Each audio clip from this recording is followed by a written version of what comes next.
جب تم آقا کے دل کو تکلیف پہنچاؤ گے بربادی مقدر ہے. حضور کے فرمان پہ کان نہیں دھرتے، برباد ہونے کے لیے تیار ہو جاؤ.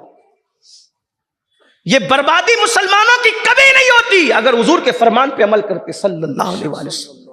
ہمارے آقا نے تو اتنا پوتر اور پاکیزہ معاشرہ تشکیل دیا تھا کہ چچا کی بیٹی بھی پردہ کرتی تھی چچا زاد بھائی سے، ماموں کی بیٹی بھی پردہ کرتی تھی ممیرے بھائی سے، پھپھی کی بیٹی بھی پردہ کرتی تھی پھپھیرے بھائی سے، سالیاں پردہ کرتی تھی بہنوئی سے. کیا ہو گیا؟ بھابیاں پردہ کرتی تھی دیور سے. کیا ہو گیا؟ نہیں ہم بہت پاکیزہ سوچ کے لوگ. آقا فرما رہے داؤد جیسا پرہیزگار مرد ہو اور مریم جیسی پارسا عورت ہو، اور دونوں اگر ایک ساتھ رہنا چاہیں، میں دونوں کو اکیلے رہنے کی اجازت نہیں دے سکتا. اس سے بڑی بات اب میں کیا عرض کروں جو کہنے جا رہا ہوں.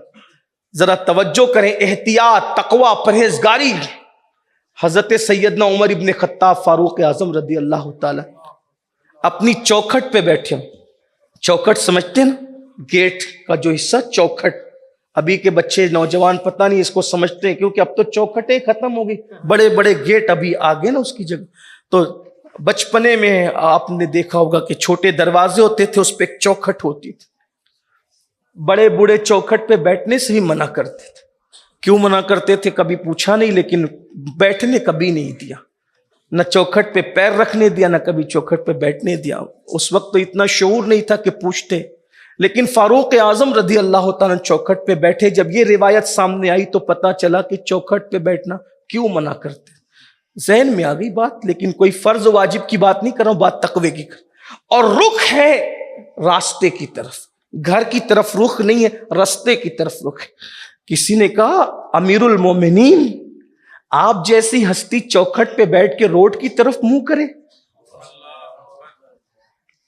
سوچ، اس کا مطلب ایسے لوگوں کو بھی لوگ ٹوکتے تھے.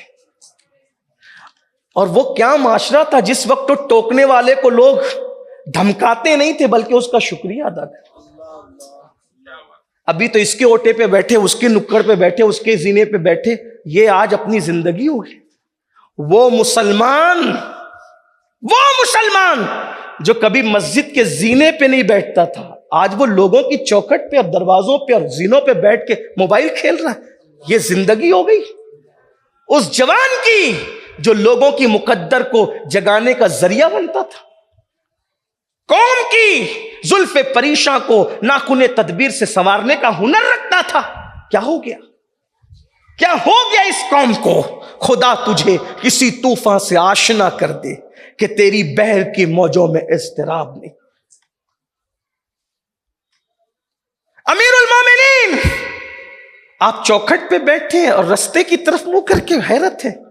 آپ نے میں ادھر آ، تجھے بتاؤں میں کیوں بیٹھا ہوں رستے کی طرف. کہا کیوں؟ کہا کہ آج میری بیٹی حفصہ مجھ سے ملنے آئی. حفصہ کون؟ ام المومنین سیدہ حفصہ. یہ رسول اللہ کی بیوی ہیں اور بہت چہیتی بیوی. بہت ساری بیویاں چہیتی تھی، لیکن جو بہت زیادہ لاڈلی بیویاں تھیں ان میں سے ایک سیدہ حفصہ تھی. ان لوگوں کی باتوں کو بہت اہمیت دی جاتی تھی بارگاہ رسالت. کسی کو کوئی بات منوانا ہوتا تھا تو ان لوگوں کو وسیلہ بنایا جاتا. یہ حفصہ سیدہ حفصہ رضی اللہ تعالی عنہا حضرت عمر ابن خطاب کی بیٹی ہے اور رسول اللہ کی زوجہ اور بیوی ہے. اب دو رشتے جڑے ہیں. نمبر ایک، وہ عمر ابن خطاب کی بیٹی ہے اس لیے کہ ان کی بیٹی ہے تو بیٹی ہے، لیکن وہ عمر ابن خطاب کی ماں بھی ہے کیونکہ وہ ام المومنین ہے. جو بیٹی ہوگی وہ کبھی ماں نہیں ہو سکتی، جو ماں ہوگی وہ کبھی بیٹی نہیں ہو سکتی. لیکن یہ رسول اللہ کا رشتہ ازدواج ہے جس کا تقدس کا یہ عالم ہے کہ جن کی بیٹیاں تھی ان کی ماں بھی بنا دی. ام المومنین ہے. دو مقدس رشتوں کا سنگم ہوتا ہے. لیکن تقوی فاروقی کیا ہے؟ میں تو اسی لیے کہہ رہا ہوں کہ حضور نے وہ عجائب بنائے ہیں، ان کی مثال نہیں مل سکتی. چراغ لے کر نہیں، جاؤ سورج لے کے تلاش کرو ایسے متقیوں کو جن پہ تقوی بھی ناز کرتا ہے. فاروق اعظم نے فرمایا تو یہ پوچھتا ہے میں دروازے پہ بیٹھا ہوں روڈ کی طرف راستے کی طرف رک کر کے شوق سے نہیں سن کیوں بیٹھا ہوں؟ میری بیٹی حفصہ مجھ سے ملنے آئی ہے اور میری بیوی اپنی میکے گئی ہے.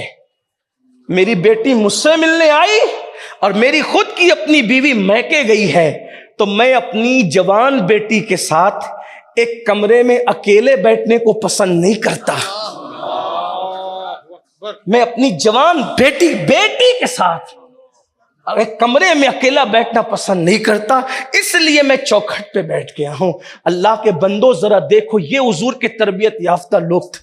آج لڑکیوں سے دوستی، ان کے ساتھ گھومنا اور اس کو کوئی گناہ نہیں. آقا علیہ السلام فرماتے ہیں جہاں ایک مرد اور ایک عورت ہوتے ہیں تیسرا شیطان ہے. آقا علیہ السلام ارشاد فرماتے صلی اللہ علیہ وآلہ وسلم جو عورتوں کے درمیان بیٹھتا ہے مسلسل اس کے دل پر سیاہی نازل ہوتی ہے اور اس کا دل کالا ہو رہا ہوتا ہے. اس عورتوں کے ساتھ، اجنبی عورتوں کے ساتھ ہمیں بیٹھنے کی اجازت نہیں. عورتیں آئی اور اللہ کے رسول سے عرض کی یا رسول اللہ آپ مردوں سے مصافحہ کرتے ہیں ہم سے بھی کر لینا. آقا فرماتے لا افصح من النساء، میں عورتوں سے مصافحہ نہیں کرتا. حضور نے کبھی مصافحہ تک نہ کیا عورتوں کو کبھی بے پردہ آنے نہیں دیا جب سے پردے کا حکم نازل. حضور کی پاک ازواج کے سامنے کبھی بے پردہ کسی کو جانے نہیں دیا، بلکہ ایک نابینا صحابی ان کے سامنے بے پردہ آ گئی، یعنی چہرہ کھول کے فرمایا پردہ کرو. تو پوچھا کس سے؟ ان سے. کہا یہ تو نابینا. کہا یہ نابینا ہے، تم تو بینا ہو. آج تو شادی ہوتی ہے تو دوستوں کو ملانے لے جاتے ہیں، یہ میری بیوی ہے اور یہ میرا بیسٹ فرینڈ اور یہ اور اس کے بعد جو آگ لگتی ہے وہ یہ. استغفر اللہ.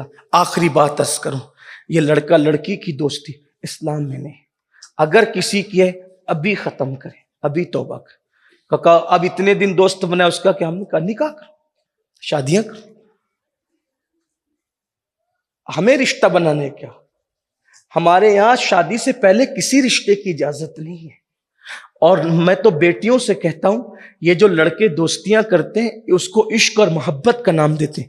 کوئی محبت نہیں. اگر اس کے دل میں اتنی محبت ہوتی تو وہ اپنی ماں سے بے وفائی کیوں کرتا؟ جو ماں نے موت کا منہ دیکھ کر کے اس کو جنم دیا ہے وہ اپنی ماں سے کرے گا کسی اجنبی سے کرے؟ اگر لڑکی اتنی پیاری ہے تو وہ اپنی بہن سے کرے گا، کسی اور سے کیوں کرے گا؟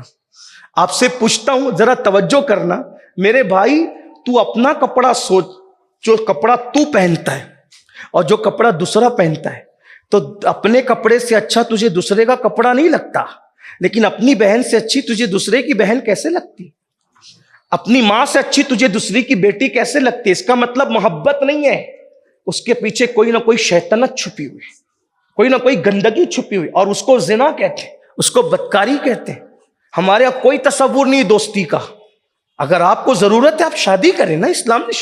میں تو جوانوں کے ساتھ ہوں اس معاملے میں. لوگ میرے کچھ دوست میری بات کا مذاق اڑا رہے تھے، میں نے کہا نہیں میں ساتھ ہوں، اب بھی کھڑا ہوں. میں کہتا ہوں بیٹوں کا حق ہے، بیٹیوں کا بھی حق ہے. جیسے بچپن میں کہا مجھے کھلونے کی ضرورت ہے کھلونے دلا کے دو، مٹھائی کی ضرورت ہے مجھے مٹھائی دلا کے دو، کپڑوں کی ضرورت ہے مجھے کپڑے دلا. اگر بیوی کی ضرورت ہے حرام کام مت کرو، اپنے ماں باپ کے سامنے جا کے بیٹھو مجھے بچپن میں کھلونا دلایا تھا اب مجھے بیوی چاہیے اور ان کو دینا ہو. آپ کا حق ہے. کھلونا مانگنے میں نہیں شرمائے تو بیوی مانگنے میں کیوں شرماتے؟ یہ بزدلوں کا کام ہے ناجائز حرام دوستی کرنا. ہم آپ کے ساتھ کھڑے ہیں، ہم آپ کے ساتھ کھڑے ہیں، ہم آپ کو اپریشیٹ کریں گے، سلوٹ کریں گے. اگر آپ اپنے ماں باپ کے پاس جا کے کہو گے کہ میں نے مردوں کے ساتھ بدکاری نہیں کرنا، عورتوں کے ساتھ بدکاری نہیں کرنا، سنت مصطفیٰ پر عمل کرتے ہوئے میں نے نکاح کرنا ہے، ہم آپ کے ساتھ ہوں گے، ہماری گفتگو آپ کے ساتھ ہوگی. جائیے کھڑے رہیے، مردوں کا کام ہے. آپ مرد بنیے، حرام کام نہ کیجیے. ہماری دعائیں بھی آپ کے ساتھ، اور ہم دعا کرنے والے، اور ہماری اوقات کیا ہے؟ مصطفیٰ جان رحمت کی نگاہ کرم آپ کے ساتھ ہوگی. اللہ کے رسول علیہ السلام فرماتے ہیں جو پاک دامن رہنے کے لیے نکاح کرے اللہ نے اپنے کرم سے خود پہ لازم کر لیا ہے کہ اللہ اس کی مدد کیا کرے گا. جس کا اللہ خود مددگار ہو جائے.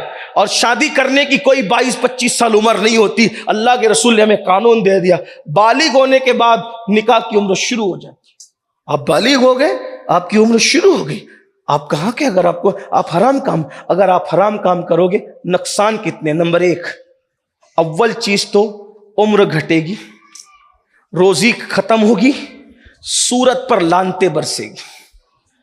بہت لگا لو, بڑے بڑے کریم لگا لو, فیس واش استعمال کر لو, مہنگے کاسمیٹک آئٹم آج سب سے زیادہ بک رہے ہیں, پھر بھی صورتوں پہ لعنت برس. پہچان میں نہیں آتے مومن ہے کہ غیر مومن, سلام کرے کہ نہ کرے, برا مت ماننا. بستیوں میں جا, ورنہ مسلمانوں کے چہرے پہچان, ان کے چہرے کا نور بتاتا تھا یہ کسی مومن کی اولاد ہے.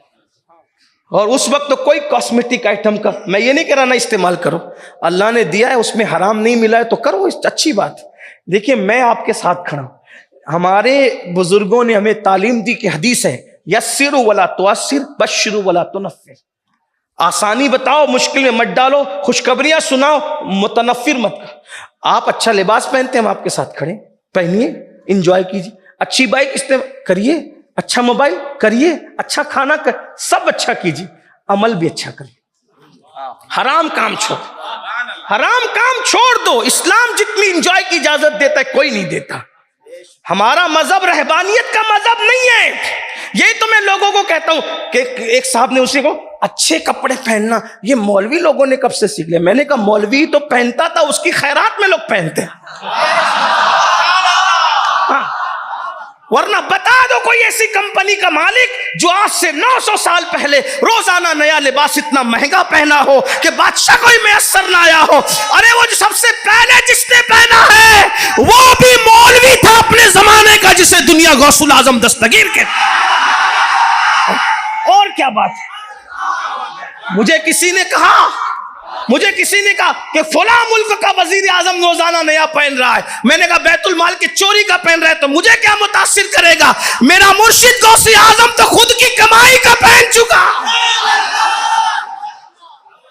اللہ کے رسول صلی اللہ علیہ وسلم خود بھی مکے میں پیون والا پہنا, لیکن جب مدینہ منورہ میں مغرور سردار حضور علیہ الصلوۃ والتسلیم سے ملنے آتے اور یہ سوچ کے آتے کہ اچھے پہن کے چلو تاکہ محمدی عربی کو مروب کر دیں گے, تو حضور ان کے آنے سے پہلے ان سے اچھا پہن کر بیٹھا کرتے تھے, اور وہ جو تحفے لے کے آتے تھے اس سے زیادہ تحفے لے کے بیٹھا کرتے تھے. وہاں تو صرف کپڑوں کی چمک تھی, یہاں تو چہرہ بھی بے مثال تھا, بیٹھنا بھی بے مثال تھا, انداز زندگی بھی بے مثال تھا. لوگ آ کے ڈھیر ہو جایا کرتے تھے کہ یہاں تو صرف کپڑے ہیں اور یہاں تو حسن بھی رشک سے دیکھتا نظر آ رہا. انجوائے کیجیے,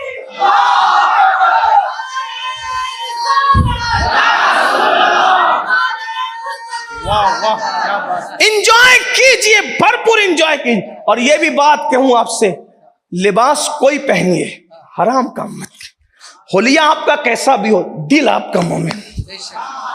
آپ کے سر کے بال کسی بھی انداز کے سجے ہو, آپ کے دل میں تقوی, التقوی ہونا. آپ کی نگاہ کبھی بہکنی نہیں چاہیے, آپ کی سوچ کبھی بہکنی نہیں چاہیے, آپ کی فکر کبھی بہکنی نہیں چاہیے. تو بات ختم کرتے جو کہہ رہا تھا, دو بات کہوں گا. نمبر ایک یہ, بہت ساری باتیں کہنی تھی وہ چھوڑ دیتا ہوں, کہیں تو ختم کرنا ہوگا. ایسا تو نہیں ہو کہ 6 سال کے بعد آئے تو 6 گھنٹہ بولیں گے, ورنہ آپ کہیں گے کہ تھکا دیا ہمیں. ہم تو نہیں تھکیں گے, اس لیے کہ یار کا ذکر آئے تو ہم تو چاہتے ہیں یار کا ذکر کرتے کرتے موت آئے تو مقدر کی معراج. ساری تھکن اس وقت تو چور ہو جا, ختم ہو جا. تھکن کو تھکن آ جاتی ہے جب ایک بار محبوب کا نام زبان پر آ جاتا, اس وقت تو موت بھی آسان ہوتی ہے. محفلیں کیا چیز ہے, محبوب کا نام آ جائے تو موت بھی آسان ہو جائے, محفل کیا چیز ہے, اور تھکن کی کیا اوقات ہے. لیکن آپ کا خیال ہے کہیں تو جب لوگوں کا خیال کرتے ہوئے نماز مختصر کی جا سکتی ہے تو بیان کیوں نہیں. 2 باتیں کہتا ہوں. نمبر 1, اگر کسی کی بیٹی بہن پر دوستی کا ہاتھ ڈال کر کے بدی کی تو حدیث سن لیں. حدیث پاک ہے, آقا ارشاد فرماتے ہیں البر لا یبلا والذنب لا ینسا والدیان لا یموت اعمل ما شئت کما تدین تدان. نیکی کبھی پرانی نہیں ہوتی, نیکی کبھی پرانی. نیکی کی تاثیر وہ ہے, نیکی کا صلہ مل کے رہتا ہے. کوئی کرے, تھوڑی سی سبق سنانے کے لیے اگر غلطی کروں, مشائخ سادات موجود ہیں, نام تو سب کے نہیں جانتا لیکن بزرگ چمکتے چہرے بتا رہے ہیں, مشائخ بھی علماء بھی ہیں, سبق سنانے کے لیے ایک بات آپ کو کہوں. اگر کافر بھی نیکی کرے، سن لیں آپ، اگر کافر بھی نیکی کرے اللہ اس کو بھی صلہ دیتا ہے. اگرچہ کافر کی نیکی کا صلہ اس کے لیے آخرت میں کچھ نہیں ہے، لیکن دنیا میں اس کو کوئی نہ کوئی اللہ ضائع نہیں کر، نیکی کسی کی ضائع نہیں کرتا. اب آپ سوچ سکتے ہیں کہ جب کافر کی نیکی ضائع نہیں کرتا ہے وہ، یہ اور بات ہے کہ ان کے لیے آخرت میں صلہ اس لیے نہیں کہ انہوں نے آخرت پہ ایمان نہیں رکھا، تو ان کو یہی دے کے ختم کر دیا. دیکھیں کیا صلہ ملتا ہے کافر کو بھی. سبق سنانے کی کہہ رہا ہوں، پسند آئے تو قبول کر لینا، نہیں پسند آئے تو یہیں چھوڑ جانا. میدان کا نام کیا ہے؟ ہاں، مہیلا سماج میدان ہے، یہیں چھوڑ جانا. مہیلاؤں کی طرح پڑیاں مت باندھنا، چھوڑ جانا ہی. کافر بھی اگر نیکی کرے صلہ دیتا ہے، آخرت میں نہیں ہے کیونکہ ایمان نہیں، لیکن دنیا میں صلہ دیتا ہے. ایک کافر تھا جو لوگوں کے درمیان عدل کرتا، بہت عدل کیا اس نے، مشہور تھا. اس کا نام تھا نوشیروان. توجہ، نیکی کا صلہ بتا. کیا نام تھا اس کا؟ نوشیروان. لوگ اس کو عادل کہتے ہیں، ہم لوگ پرہیز کرتے ہیں اس کو عادل کہنے سے. احتیاطاً ہم حضور مفتی اعظم کے غلام، احتیاط، ہمارے احتیاط بہت زیادہ ہے. بہرحال لوگ اس کو عادل کہتے ہیں، اور اس کی زندگی میں آیا ہے کہ وہ عدل کرتا تھا. ٹھیک ہے، اب سمجھ گئے بات. کس نے عدل کیا؟ نوشیروان نے. نوشیروان کا بیٹا کون؟ یزدجرد. یزدجرد کی 3 بیٹیاں. نوشیروان، اس کا بیٹا یزدجرد، اس کی کتنی بیٹیاں؟ 3 بیٹیاں. 3 بیٹیاں. ایران کی جنگ ہوتی ہے مسلمانوں کے ساتھ، وہ کئی عورتیں کنیز بن کر آتی ہیں، اس میں سے 3 بیٹیاں بھی کنیز بن کر آتی ہیں، اور وہ تینوں بیٹیاں بادشاہ کی تھی. کس کی پوتی تھی؟ نوشیروان کی. نوشیروان کا کام کیا تھا؟ لوگوں کے درمیان عدل کرتا. ان تینوں کو دیکھا فاروق اعظم نے. یہ کون ہے؟ کہا یہ یزدجرد کی بیٹیاں، اس کے گھر کی ہے. فاروق اعظم نے کہا ان کو بیچ دو. مولا کائنات، کئی روایتیں، ایک روایت یہ بھی، مولا کائنات نے کہا امیر المومنین یہ بادشاہ کی بیٹیاں ہیں، ان کے ساتھ ایسا سلوک نہ کریں. کہا پھر کیا کریں گے؟ کہا مجھے بیچ دو. آپ کیا کریں گے؟ کہا بیچ تو دیں. آپ نے بیچ دیا، رقم دے دی مولا نے.